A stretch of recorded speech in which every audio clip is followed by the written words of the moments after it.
নমস্কার বন্ধুরা, আমরা ডাব্লিউপি কনস্টেবল যে প্রিভিয়াস ইয়ার সিরিজটা শুরু করেছি সেখানে গুরুত্বপূর্ণ প্রশ্ন উত্তর নিয়ে আলোচনা করছি। আজকে আমরা Kolkata police constable and lady constable 2023-এর প্রিলিমসের কোশ্চেন পেপার সম্পর্কে আলোচনা করব, যেখানে গুরুত্বপূর্ণ 10টি ইতিহাসের প্রশ্ন ও উত্তর নিয়ে আলোচনা করব এবং তাদের ডিটেল এক্সপ্লেন করব। তো শুরু করছি আজকের প্রথম কোশ্চেন কি আছে? 1938 সালে সর্বপ্রথম কোন কংগ্রেস অধিবেশনে শ্রী সুভাষচন্দ্র বোস সভাপতি নির্বাচিত হন? এর 4টা অপশন আছে। কি কি? চৌরিচৌরা, কলকাতা, হরিপুরা, ত্রিপুরী। এর সঠিক অ্যান্সার কি হবে? হরিপুরা। একটু ডিটেলস এক্সপ্লেন বলি। 1938 সালে অনুষ্ঠিত ভারতীয় জাতীয় কংগ্রেসের হরিপুরা অধিবেশনে সভাপতিত্ব করেন সুভাষচন্দ্র বসু। 1939 সালে ভারতীয় জাতীয় কংগ্রেসের ত্রিপুরী অধিবেশনে পট্টভি সীতারামাইয়াকে সুভাষচন্দ্র বসুর কাছে পরাজিত হন। পট্টভি সীতারামাইয়া সুভাষচন্দ্র বসুর কাছে পরাজিত হন। দ্বিতীয় নম্বর কোশ্চেন কি আছে? মোহাম্মদ বিন তুঘলক তার রাজধানী দিল্লি থেকে কোথায় স্থানান্তরিত করেন? এর 4টা অপশন আছে। দেবগিরি, তাঞ্জোর, পাটলিপুত্র, কৌনজ। এর সঠিক অ্যান্সার কি হবে? দেবগিরি। Details explain.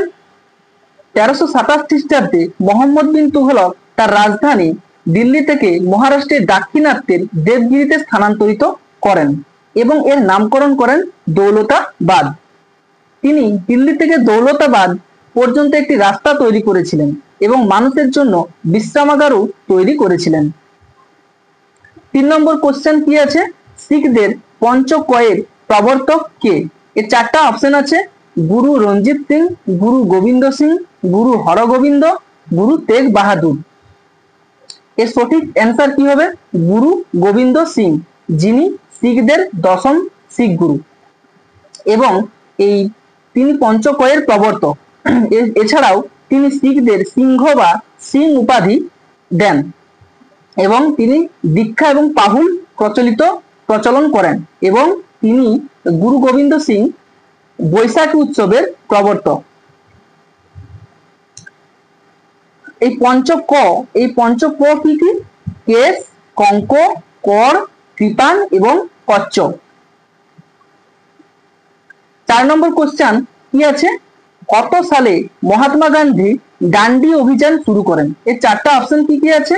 1920, 1935, 1925, 1930। এর সঠিক অ্যান্সার হবে 1930। গান্ধীজি ডান্ডি পদযাত্রা দিয়ে আইন অমান্য আন্দোলন শুরু করেছিলেন।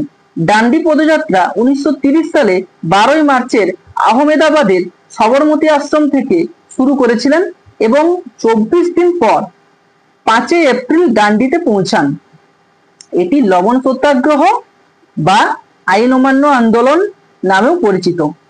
আইন অমান্য আন্দোলন শুরুর সময় লর্ড আরউইন ভাইসরহ ছিলেন।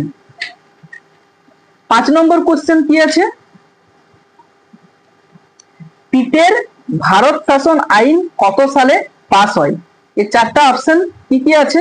1884, 1784, 1782, 1848। এর সঠিক অ্যান্সার কি হবে? 1784। উইলিয়াম পিট ছিলেন ইংল্যান্ডের প্রধানমন্ত্রী। পিটের ভারত শাসন আইন 1784 ইস্ট ইন্ডিয়া কোম্পানি নামেও পরিচিত। এতে 6 জন সদস্য ছিল: রাষ্ট্র সচিব, রাজকোষের চ্যান্সেলর এবং 4 জন মন্ত্রিসভার সদস্য। 6 নম্বর কোশ্চেন কি আছে? পল্লব বংশের শেষ সম্রাট কে ছিলেন?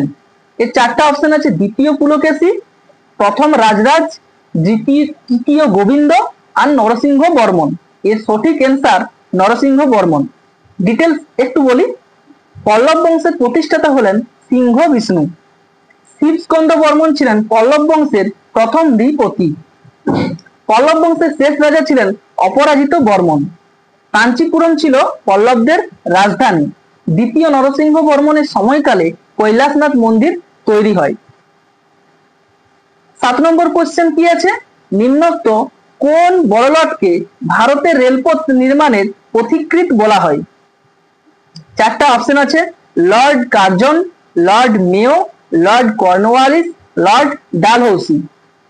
এর সঠিক অ্যান্সার হবে লর্ড ডালহৌসি। লর্ড ডালহৌসির আমলে গ্রেট ইন্ডিয়ান পেনিনসুলার কোম্পানি ভারতের সর্বপ্রথম রেলপথের প্রতিষ্ঠা করেন। প্রথম যাত্রীবাহী ট্রেনটি বড়ি বন্দর থেকে থানে 34 কিলোমিটার দূরত্বে 14টি কোচ এবং 400 জন যাত্রীকে নিয়ে শুরু করেছিল। 8 নম্বর কোশ্চেন, সংহিতা, আরণ্যক, মহাভারত ও উপনিষদের মধ্যে কোনটি বেদের অংশ নয়? এর সঠিক অ্যান্সার বলার আগে 4টা অপশন বলি। সংহিতা, উপনিষদ, আরণ্যক, মহাভারত। এর সঠিক অ্যান্সার হলো মহাভারত। মহাভারতের রচয়িতাকে বেদব্যাস। মহাভারত সংস্কৃত ভাষায় রচিত প্রাচীন ভারতের অন্যতম মহাকাব্য। মহাভারতকে পঞ্চম বেদও বলা হয়। 9 নম্বর কোশ্চেন কি আছে, 1885 সালে কংগ্রেসের প্রথম অধিবেশনে নিম্নোক্ত কোন শহরে অনুষ্ঠিত হয়েছিল? 4টা অপশন আছে, কলকাতা, বোম্বাই, দিল্লি, মাদ্রাজ। এর সঠিক অ্যান্সার হবে বোম্বাই।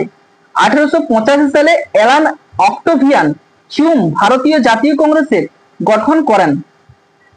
আইএনসির প্রথম অধিবেশনটি 1885 সালের 28 ডিসেম্বর পর্যন্ত বোম্বাইয়ের সভাপতিত্বে বোম্বাইয়ের গোকুল দাস তেজপাল সংস্কৃত কলেজে ডাব্লিউসি ব্যানার্জি অর্থাৎ উমেশ চন্দ্র ব্যানার্জির সভাপতিত্বে অনুষ্ঠিত হয়েছিল।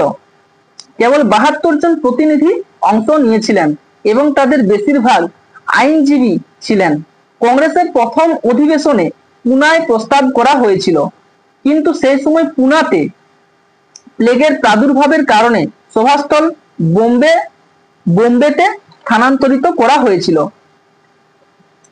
আমাদের শেষ কোশ্চেন 10 নম্বর কোশ্চেন কি আছে, নিম্নোক্ত কোন তাকে বাংলার আকবর বলা হয়? 4টা অপশন আছে, ইলিয়াস শাহ, বরাকত শাহ, হুসেন শাহ। এর সঠিক অ্যান্সার হবে হোসেন শাহ। এই প্রসঙ্গে বলে রাখি, এই কোশ্চেনটা 3 রকম ভাবে আসে। বাংলার আকবর বললে কি হবে? হোসেন শাহ। যদি বলে কাশ্মীরের আকবর তাহলে কি হবে? জয়নুল আবেদিন। এবং সুলতানি যুগের আকবর বললে কি হবে? গিয়াসউদ্দিন তুঘলক। ঠিক আছে।